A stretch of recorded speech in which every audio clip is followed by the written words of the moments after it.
안녕하세요. 저는 경기도에 사는 29살 여성입니다. 아는 언니의 소개로 이곳을 알게 되었는데 여기 사연을 듣고 있으면 시간 가는 줄 모르겠더라고요. 통쾌한 사연, 화나는 사연, 슬픈 사연, 재밌는 사연들을 하나씩 듣고 있으면 어느새 감정이입이 돼서 저 역시 그 일을 겪은 것 같은 기분이 든답니다. 그 과정에서 삶의 지혜를 배우기도 하고 억울한 일을 당하지 않으려면 정신을 똑바로 차려야겠다고 다짐하기도 해요. 처음에는 재미삼아 들었는데 여기서 인생을 배우는 것 같습니다. 항상 듣기만 하다가 오늘은 여러분께 저의 경험을 공유해보고 싶어서 큰 마음 먹고 용기 내서 사연을 보내요. 일단 제 소개부터 해야겠네요. 우리 집은 의사 집안입니다. 저희 아빠는 종합병원 소아과 의사 선생님, 엄마는 같은 병원 산부인과 의사 선생님이세요. 부모님은 의사가 되기가 많이 힘들어도 막상 되고 나면 성취감도 크고 여러모로 좋으니 의사가 되라고 하셨어요. 하지만 의사가 어디 내가 하고 싶다고 해서 할 수 있는 직업인가요?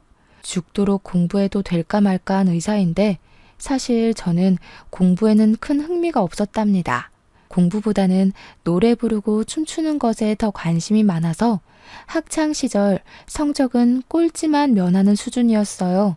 그나마 다행인 것은 부모님이 제게 공부하라고 강요하지도 않았고 성적도 낮다고 혼을 내시지도 않았습니다.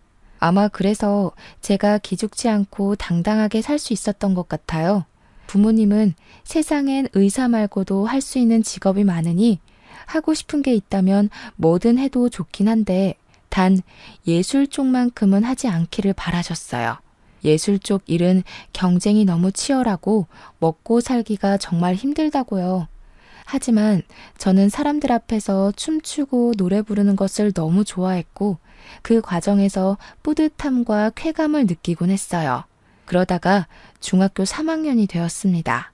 저는 부모님의 뜻대로 일반 고등학교로 진학하려고 했는데 음악 선생님이셨던 담임 선생님이 제가 노래를 부르고 춤을 추는 모습을 보시고는 일반 고등학교로 가기에는 실력이 아깝다며 예술 고등학교 진학을 적극적으로 권장하셨습니다.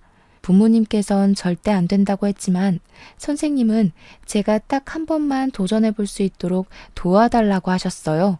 사실 저도 일반 고등학교보다는 예술 고등학교에 가고 싶던 터라 부모님께 한번 해보고 안 되면 깔끔하게 포기하고 공부만 하겠다고 하며 부모님을 설득했습니다. 어렵게 부모님께 허락을 받고 예술 고등학교 면접을 보러 갔는데 대기실에서 다른 친구들의 모습을 보니 노래도 잘하고 춤도 잘 추고 끼가 정말 많아 보였어요. 반면에 저는 일반 중학교에 다니고 제대로 노래나 춤에 대해 배워본 적이 없는 터라 같이 면접 보는 친구들과 너무 비교되었답니다. 그래도 쉽지 않게 얻은 기회이니 제대로 해보자 싶어 제가 할 수 있는 한 최선을 다해 면접을 봤어요. 하지만 제가 스스로 생각하기에도 너무 부족해 보였답니다. 역시 나는 안 되겠다고 생각하고 부모님도 저도 깔끔하게 포기했는데 며칠 뒤 놀랍게도 합격했다는 연락을 받았어요. 그렇게 얼떨결에 예고에 입학하고 친구들과 함께 연습하며 실력을 쌓아 고등학교 졸업 후 수도권 4년제 대학교 뮤지컬과에 입학하게 되었답니다. 지금은 유명하지는 않지만 1년에 한 편에서 2편 정도는 조연으로 공연하는 뮤지컬 배우로 활동을 하고 있어요.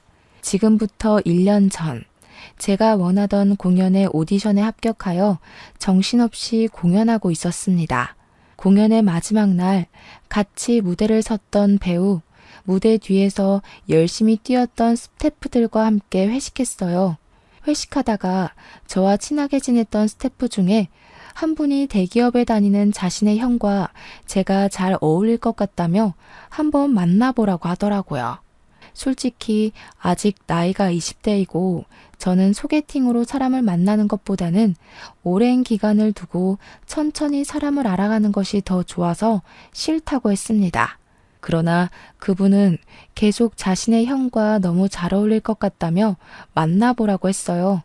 너무 거절하는 것도 예의는 아닌 것 같고 어차피 공연 끝난 직후에는 딱히 할 일이 없어서 소개팅하기로 했습니다. 스태프분은 자신의 형 이름과 연락처, 나이를 저에게 알려주었어요. 그의 이름은 이진영이었고 나이는 저보다 2살이 많았습니다. 연락처를 등록하니 카톡에 사진이 뜨길래 사진을 보니 외모가 배우 못지않게 잘생겼더라고요. 사실 스태프분은 조금 덩치도 크고 푸근한 이미지인데 형님은 서양적인 외모의 훈남이었습니다. 사진을 보고 있는데 이분한테 카톡이 왔어요. 간단히 인사를 하고 이런저런 이야기를 나눠보니 대화가 꽤 잘 통하는 기분이었습니다. 어쩌다 보니 통화까지 했는데 목소리도 배우처럼 너무 좋고 신뢰감이 가는 목소리였어요. 우리는 그날 뒤로도 계속 연락하다가 드디어 만나기로 한 토요일이 되어 약속한 카페로 갔습니다. 카페에 가니 사진과 똑같이 생긴 남자분이 창가에 앉아 있는데 뭔가 가슴이 쿵 하고 내려앉더라고요. 정말 거짓말 하나 보태지 않고 진영 씨 머리 위에 핀 조명이 있는 것처럼 그 사람만 밝아 보였어요. 처음 보는 자리라 많이 어색할 줄 알았는데 그 전에 카톡도 하고 전화도 해서 그런지 막 어색하지는 않았고 그저 기분 좋은 떨림과 설렘만이 가득했답니다. 진영 씨는 좋아하는 일로 재밌게 돈을 버는 저를 부러워했고 저는 진영 씨가 정해진 월급이 매달 들어오는 것이 부러웠어요. 이렇게 첫날은 서로를 부러워하기도 하고 대단하게 생각하기도 하며 저는 진영 씨를, 진영 씨는 저를 알아가는 시간을 가졌습니다. 그리고 다음 날에 또 만나기로 약속했어요. 다음 날에는 오전부터 만나서 같이 영화도 보고 밥도 먹었습니다. 우리가 돈가스를 먹으러 갔는데 직원분이 실수로 뜨거운 수프를 진영 씨의 옷에 쏟았습니다. 솔직히 뜨겁고 옷도 더러워져서 짜증이 났을 텐데 그래도 웃으면서 괜찮다고 하는 모습이 참 좋아 보였어요. 그리고 음식점 직원분들한테 존댓말 쓰며 친절하게 대하는데 따뜻한 사람이라는 생각이 들더라고요. 그 뒤로도 우리는 종종 만나 데이트도 하고 함께 공연도 보러 다니고 등산도 같이 했습니다. 사실 저는 등산하는 것을 좋아하는데 제 또래 친구 중에 등산을 좋아하는 친구가 하나도 없었어요. 그런데 진영 씨가 등산을 좋아한다는 거예요. 저처럼 등산을 좋아하는 제 또래는 처음이라 신기하기도 하고 이게 바로 인연인가 싶기도 했습니다. 이렇게 매일 연락을 하고 일주일에 한 번은 같이 시간을 보내며 서로에 대한 호감을 쌓아갔고 결국 연인이 되었어요. 저와 진영 씨는 모든 면이 잘 맞았는데 딱 2가지가 거슬렸어요. 첫 번째는 저녁만 되면 연락이 아예 되지가 않았습니다. 하루는 너무 답답해서 왜 저녁만 되면 연락이 되지 않냐고 물으니 집에 부모님이랑 같이 있기도 하고 저녁 때는 이것저것 공부도 해서 연락하기가 힘들다는 거예요. 처음에는 조금 이해가 가지 않았지만 어른들과 같이 살기도 하고 본인의 미래를 위해 공부도 해야 하니 그럴 수도 있겠다고 생각했어요. 그리고 2번째는 데이트하는데 휴대전화를 자주 받습니다. 도대체 무엇을 보고 있는지 물어보니 코인에 투자해서 돈을 벌고 있대요. 저는 코인에 투자하다가 잘못되면 다 잃는 거 아니냐고 했는데 소액으로 공부해 가면서 조심히 하고 있어서 그동안 손해본 것은 없다고 했습니다. 그래도 제가 걱정을 하니 진영 씨는 요새는 월급만으로는 살 수 없다며 투자도 해야지 돈을 번다고 했어요. 그러면서 빨리 돈을 많이 모아서 저와 결혼하고 싶다고 하더라고요. 사실 우리가 만난 지 얼마 되지 않았기에 그때는 결혼이라는 단어가 참 부담스러웠습니다.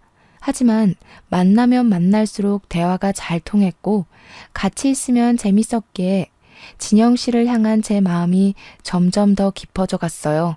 진영 씨 역시 저에 대한 마음이 깊어졌는지 저에게 결혼 이야기를 계속했습니다.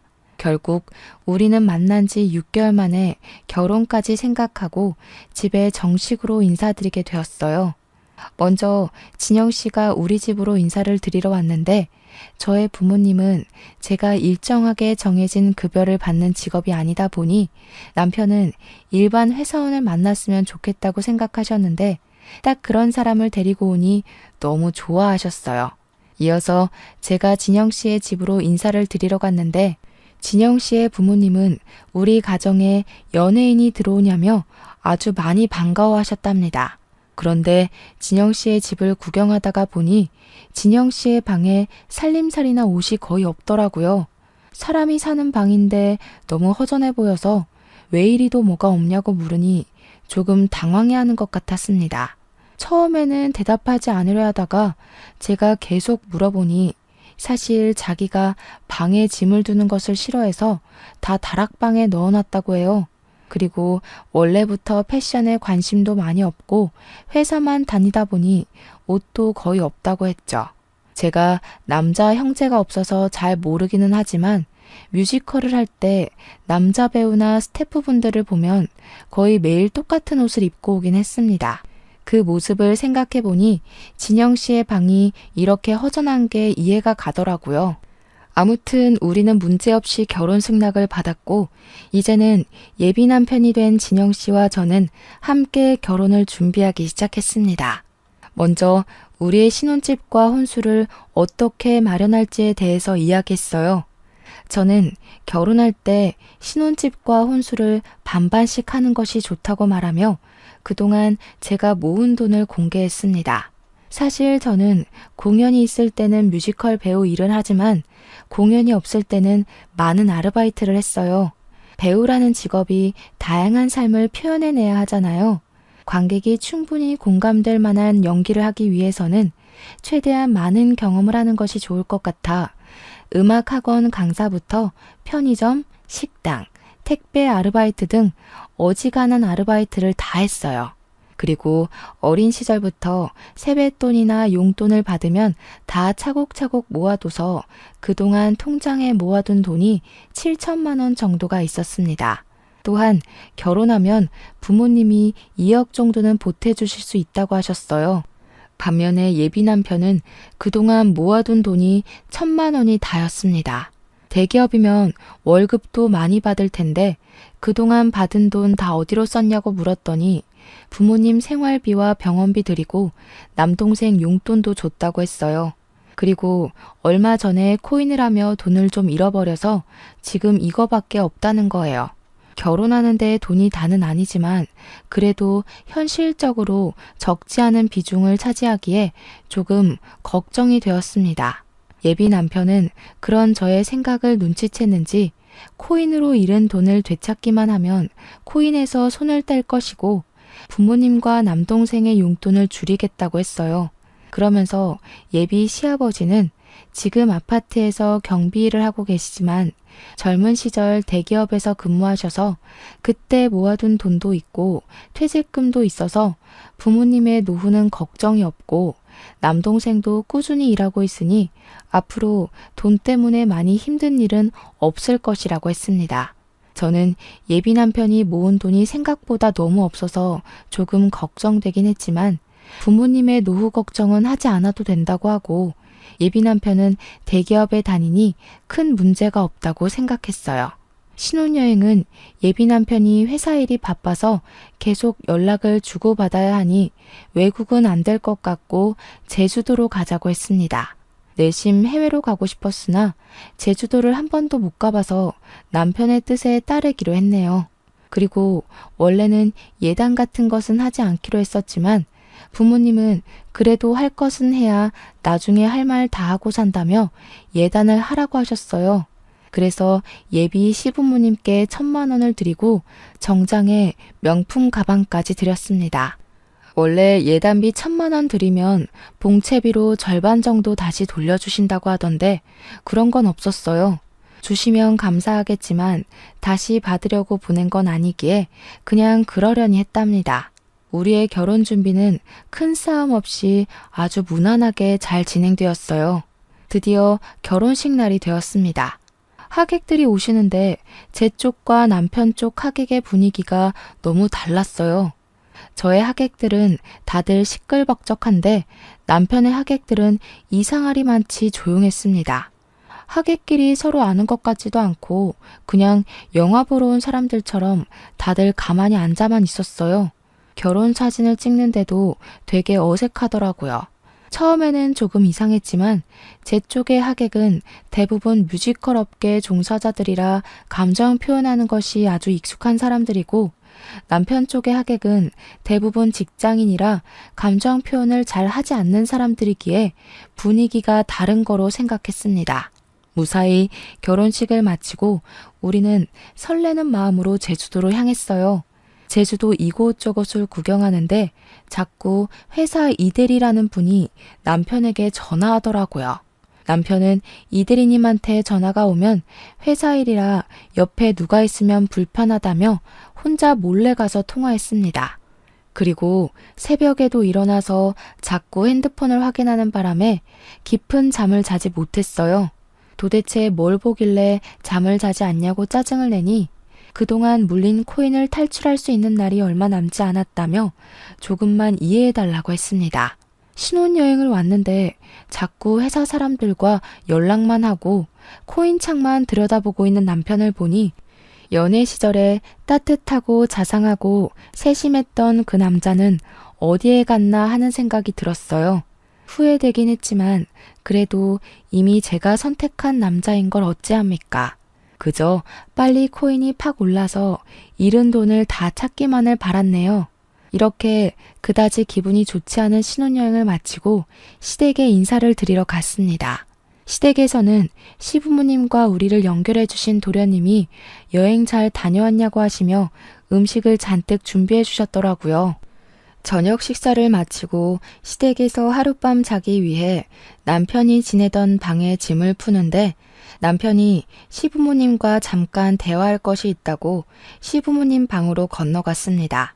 같이 가려다가 좀 불편할 것 같아서 그냥 혼자 방에 있다가 먼저 잠이 들어버렸어요.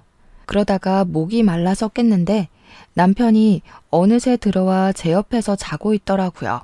저는 남편이 깰까봐 조심히 방문을 열어 거실로 나왔습니다. 시부모님이 주무시는 줄 알았는데 큰 방에서 대화 중이셨어요. 작게 이야기하시는 것 같았지만 너무 조용한 새벽이라 소리가 아주 잘 들렸습니다. 대충 들어보니 저와 남편에 관해 이야기하는 것 같아서 몰래 들었는데 진영이와 고은이가 어쩌고 저쩌고 하시더라고요. 제 이름은 이다은이고 남편에게 여자 형제도 없는데 고은이는 누구지 싶었다가 어르신들은 사람 이름을 잘못 부르시곤 하시니 그저 제 이름 다은이를 고은이라고 잘못 말했겠거니 하고 말았답니다. 다음날 시댁에서 나와 우리의 신혼집으로 갔습니다. 집에 오자마자 남편과 짐을 정리하는데 남편이 표정이 어둡길래 무슨 일 있냐고 물었어요. 아버지가 이번에 퇴직금이랑 그동안 모아둔 돈 모아서 주식 투자를 했는데 다 날리셨대. 지금 아버지 일하는 곳에서 가불은 안 된다고 하는데 부모님한테 1,000만 원 정도 빌려드릴 수 없을까?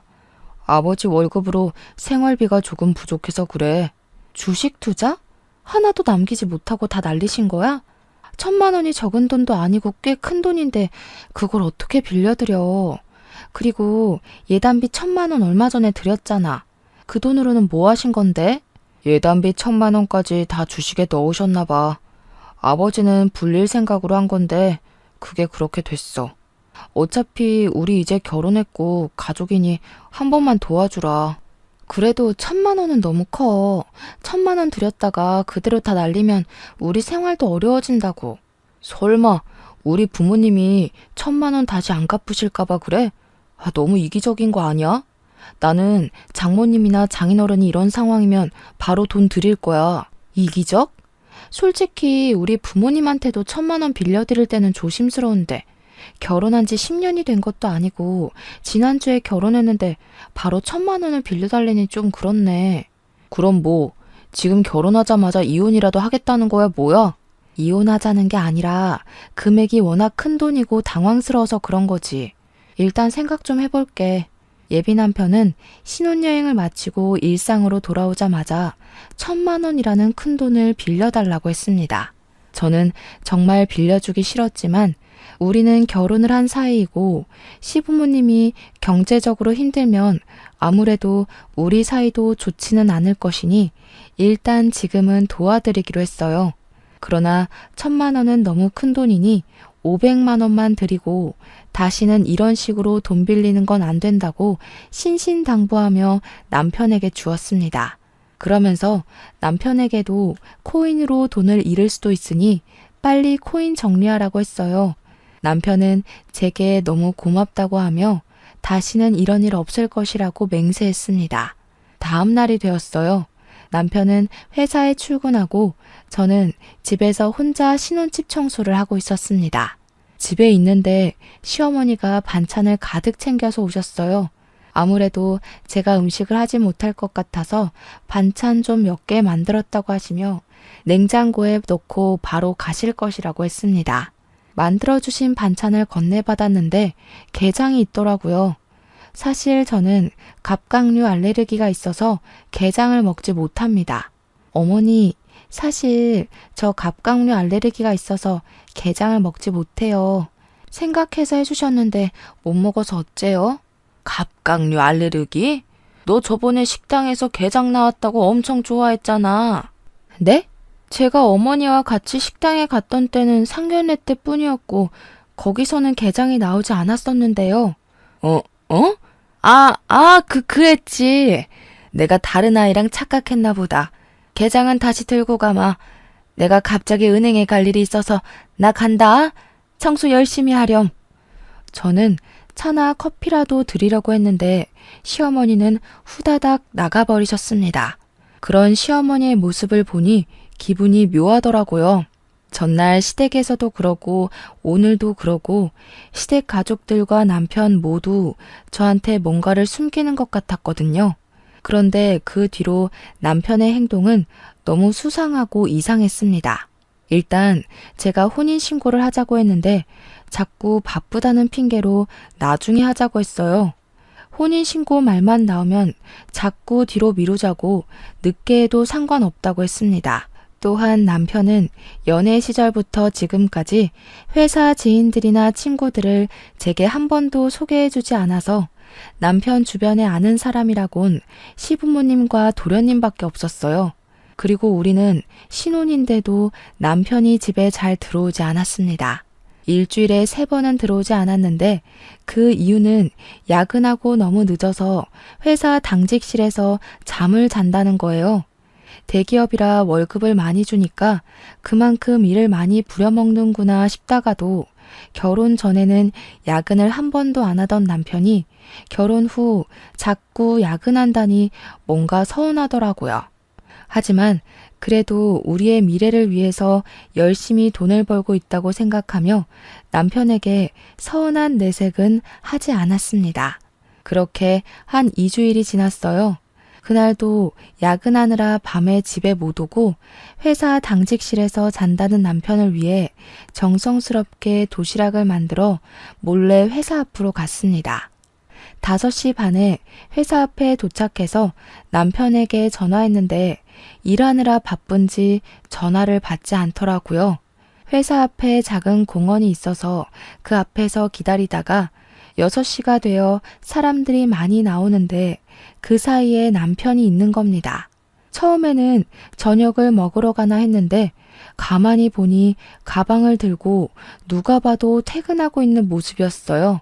저한테는 분명히 야근하고 당직실에서 잔다고 했는데 그런 모습으로 나오니 뭔가 이상하더라고요.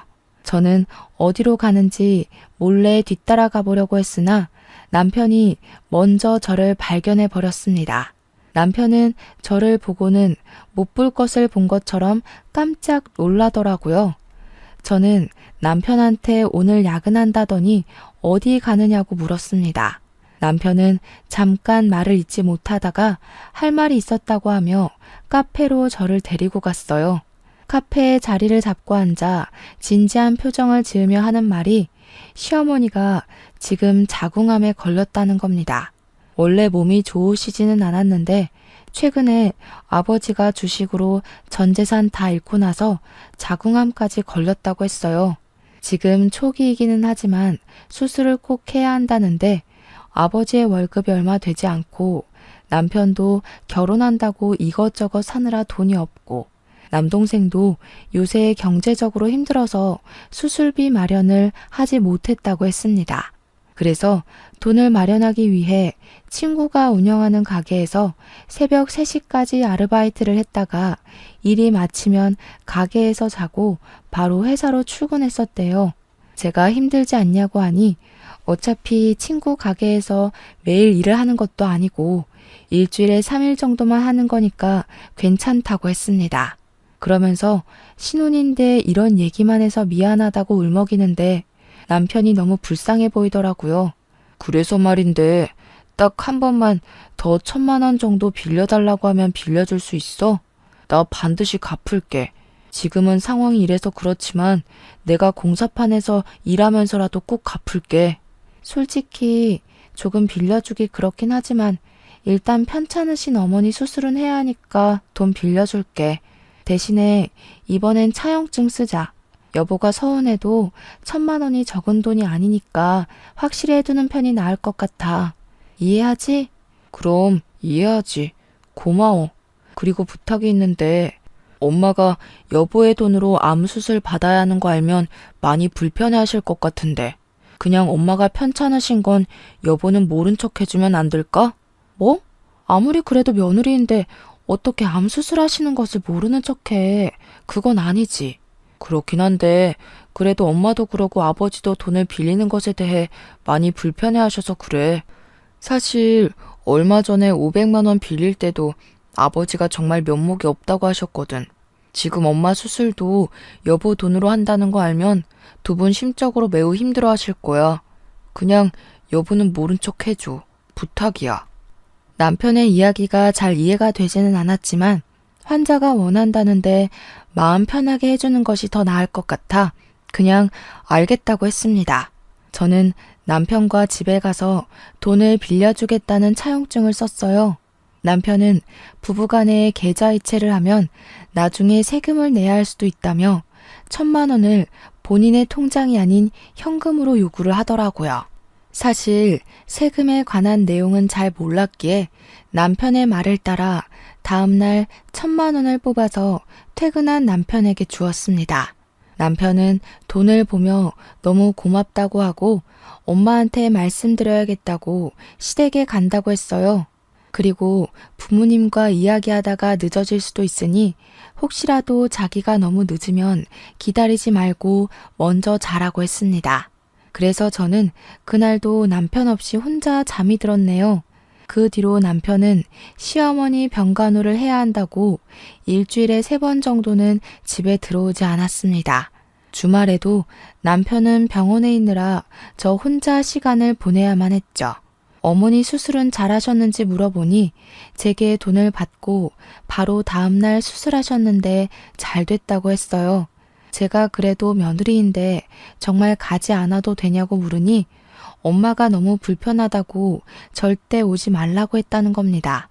그럼 전화라도 드리겠다고 하니 지금은 엄마가 힘들어하셔서 전화도 하지 말고 다음 달에 한번 찾아가자고 했습니다. 그렇게 한 달 정도가 지났어요. 뮤지컬 오디션 공고가 떠서 오디션 준비를 하는데 소아과에서 근무하시는 아빠한테 전화가 왔습니다. 제가 전화를 받자마자 대뜸 아빠는 혼인신고 했냐고 물으셨어요. 남편이 바빠서 혼인신고는 하지 않았는데 왜 그러시냐고 물었더니 병원에 5살 정도 되는 남자아기가 입원했는데 남편이랑 너무 똑같이 생겼다는 것이에요. 세상에 닮은 사람들이 많이 있으니 그럴 수도 있다 치지만 문제는 이 아이의 차트를 보니까 세대주가 남편 이름, 즉 이진영으로 되어 있다고 합니다. 회진을 돌 때마다 항상 엄마만 있어서 이 아이의 아빠는 보지 못했지만 뭔가 느낌이 이상하다는 거예요. 병원에 있으면서 한번 예의주시하며 볼 테니 저도 혼인신고는 하지 말고 그냥 있으라고 하셨어요. 일단 알겠다고 하고 끊었는데 제 눈으로 확실히 확인해 봐야겠다는 생각이 들어 아빠가 근무하시는 병원으로 달려갔습니다. 아빠가 말씀하셨던 아이를 보니 정말 남편이랑 너무 똑같이 생겼더라고요. 그리고 아이의 엄마로 추정되는 여자는 지쳐 보였습니다. 저는 아이 엄마에게 다가가서 혹시 이진영이라는 사람을 아시느냐고 하며 남편과 저의 결혼 사진을 보여줬어요. 그랬더니 깜짝 놀라며 우리 아이 아빠인데 당신은 누구시냐고 물었습니다. 순간 시부모님이 결혼식 후 시댁에 갔을 때 밤에 고은이라는 이름을 말했던 것이 기억났어요. 그리고 남편이 신혼여행 때 이대리라는 사람과 계속 연락했던 기억이 나서 혹시 이름이 이고은 씨가 맞냐고 물어봤는데 맞는다는 거예요. 그래서 저는 얼마 전에 이진영이라는 사람과 결혼을 했는데 유부남의 아이까지 있는 줄은 전혀 몰랐다고 말씀드렸습니다. 고은 씨는 절망감에 손을 떨며 남편에 관해 이야기하는데 내용이 정말 충격적이었어요. 고은 씨는 6년 전에 남편과 결혼을 했었습니다.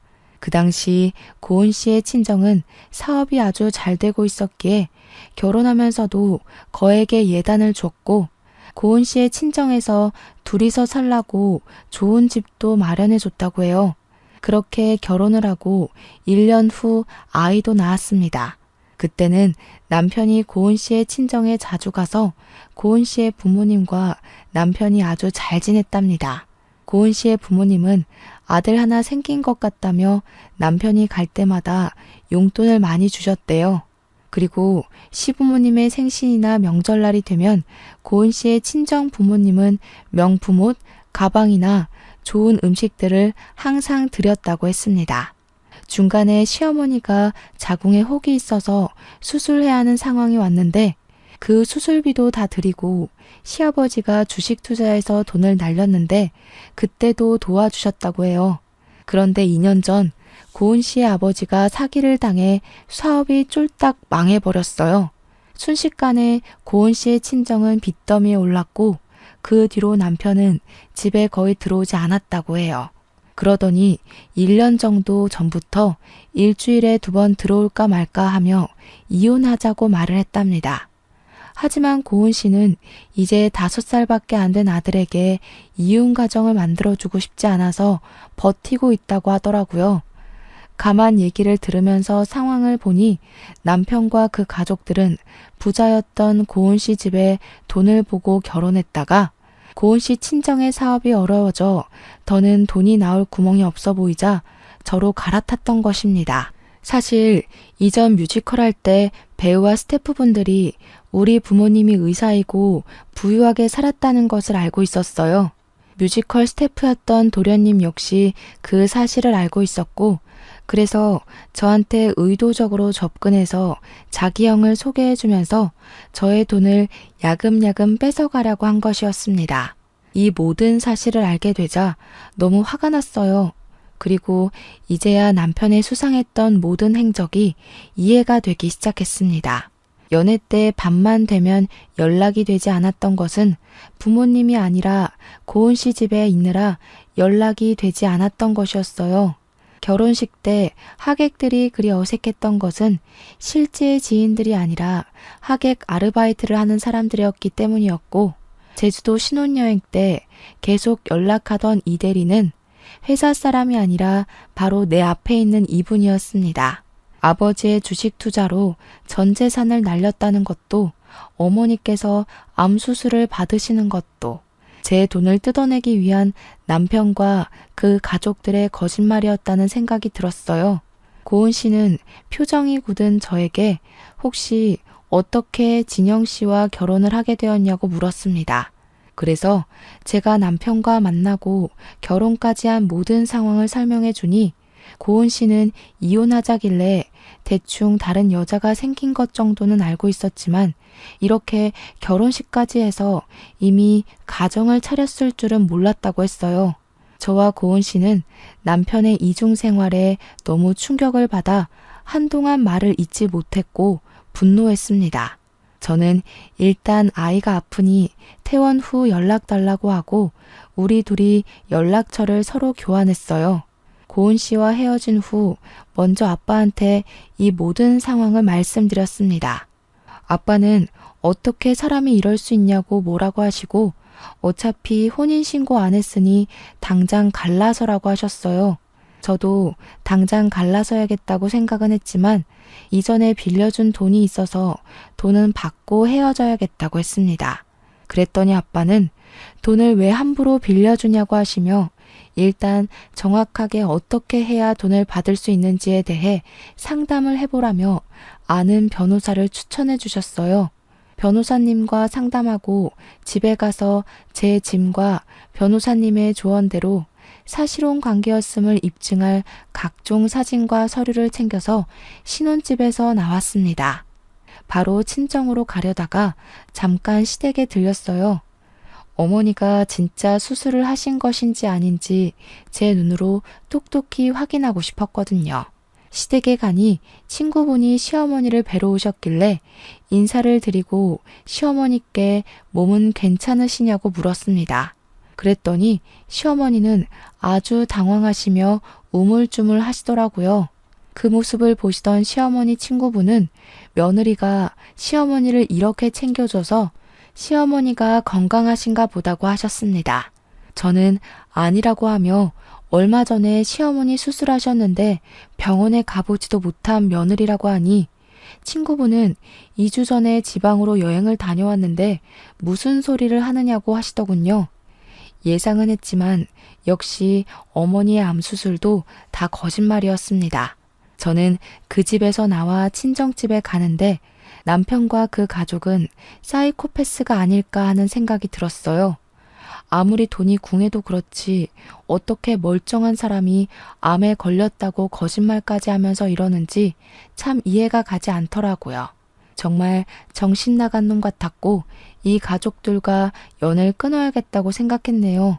친정에 와서 마음을 겨우 가라앉히고 있는데 저녁 시간이 되니 남편이 왜 집에 없느냐고 전화가 왔습니다.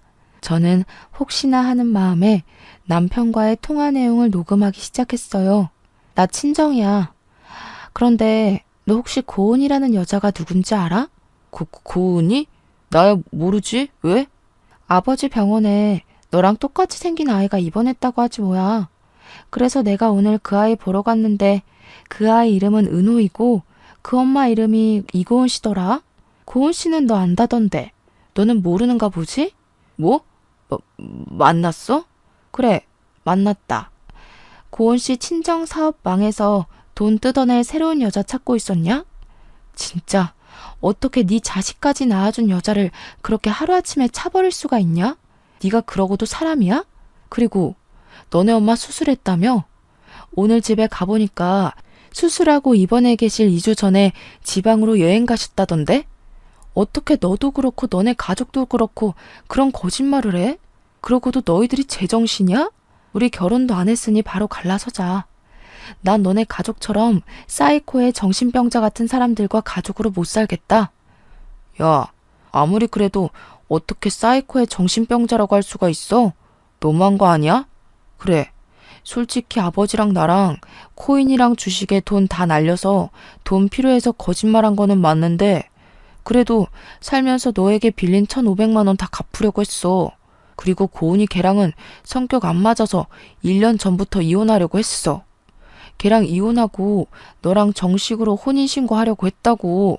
이 와중에 너는 뭐가 이리 당당한 거야? 진짜 어이가 없고 황당해서 할 말이 없다. 제정신이 아닌 너랑 더는 대화도 못하겠어. 어차피 우리 혼인신고도 안 했고 같이 산 날도 얼마 되지 않으니 갈라서자.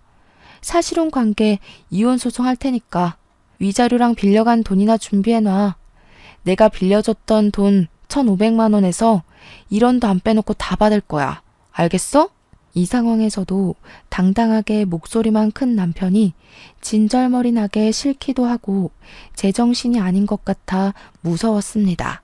남편에 대한 진실을 아시게 된 부모님은 그래도 아이가 없을 때 이 사람의 실체를 알게 돼서 천만 다행이라고 하시며 위로해 주셨어요.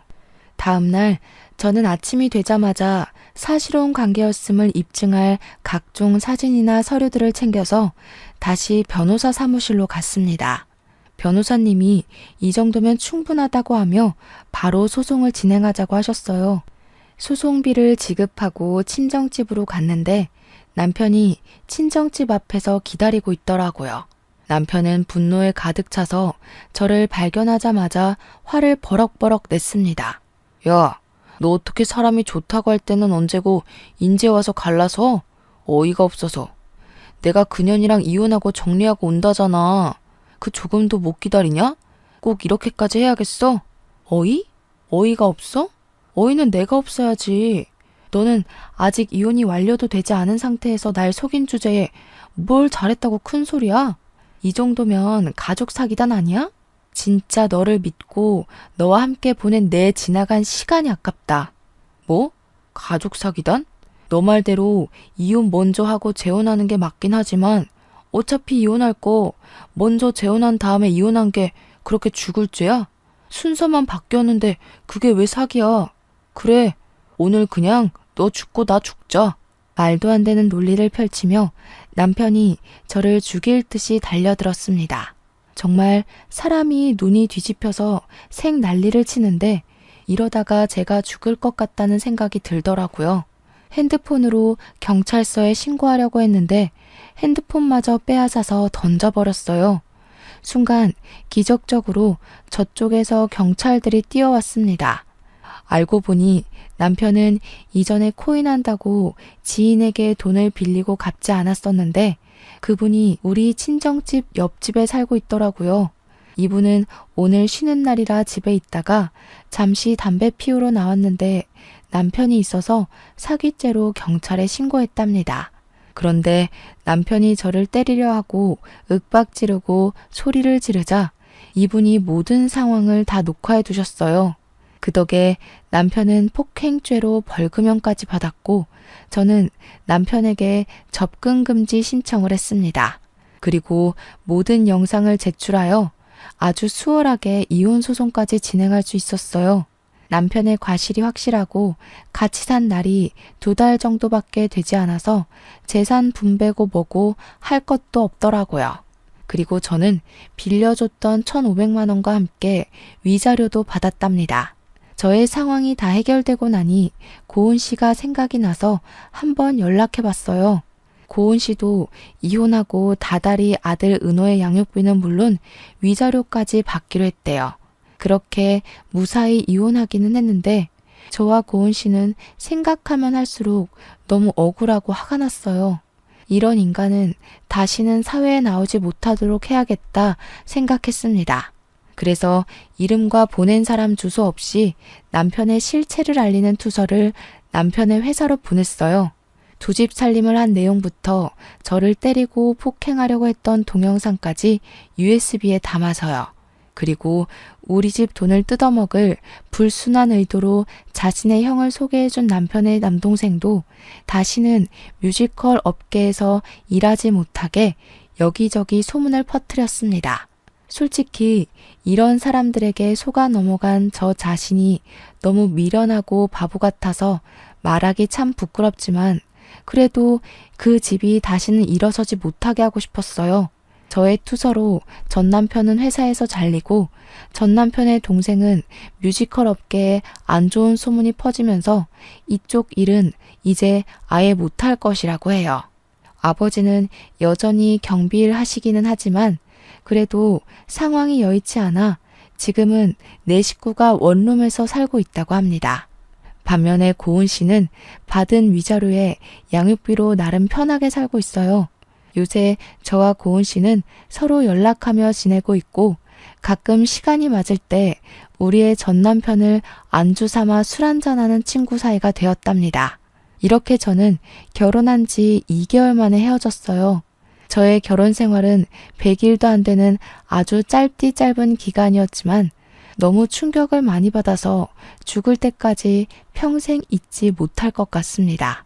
사연을 쓰면서 그때의 상황을 다시 돌이켜보니 사랑의 눈이 제대로 멀어서 똥인지 된장인지 구별을 하지 못했네요.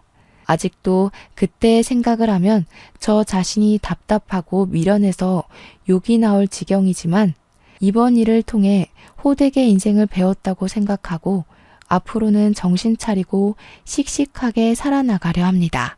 다음에는 이런 답답한 사연이 아닌 속이 뻥 뚫리고 좋은 내용으로 찾아뵙고 싶습니다. 그런 날이 오기를 간절히 기대하며 저의 이야기 마치려고 해요. 지금까지 들어주셔서 감사합니다.